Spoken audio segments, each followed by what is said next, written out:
আজকের ভাতার বাবু। মেয়েদের মন ঘরে বসে না ক্ষণ, বাহিরে চায় যেতে যখন তখন নিজের মতো।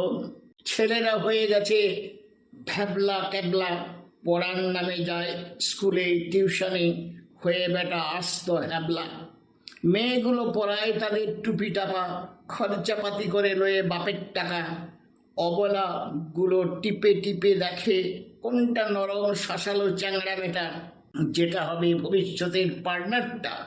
মেয়ের বাপের তাতেই চুকবে লেখা, মেয়েদেরও রবে না কোনো হ্যাপা। হয়তো হবে বছর 40-এ পেট কেটে এগারোটা বাচ্চা, চাকর বাকর বেষ্টিত হয়ে থাকবে বসে নিয়ে আপিসের ম্যাটার্নিটি লিভটা। দেখবে সবে মেয়ের মা বাপের ফাটাফাটি হাসিটা।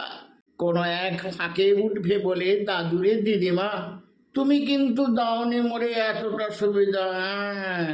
দেখো দেখি কত আনন্দে ফুর্তিতে আছে মোদের মেয়েটা, যখন তখন জামাই মেয়েতে ছুটি কাটাতে কাশ্মীর আজমির লাদাখে যায়। সময়ে সুযোগে ওদের যায় না বাদ জার্মানি, সুইজারল্যান্ড আর মিলানটা। আর আমাদের যুগের মেয়েদের কি দশা! ঘরের বাইরে যাওয়া প্রায় ছিল নিষিদ্ধ।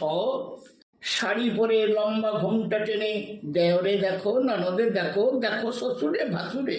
যখন হয়ে আসি বউ তোমার ঠিক কিশোরী বয়সে, দেখো দেখি এখন মেয়েরা কেমন সুন্দর জীবন যাপন করে অনুক্ষণ।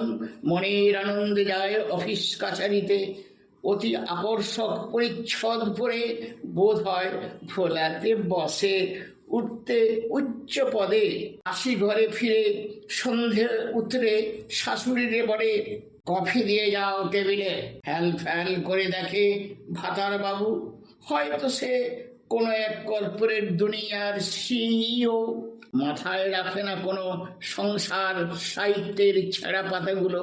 এই হলো এখন সংসারের ছিন্ন বেহালার বেসুরো গান। আজ তাই আর ভূমিষ্ঠ হয় না কোনো প্রতিভা মহান সাধুর সাবধান।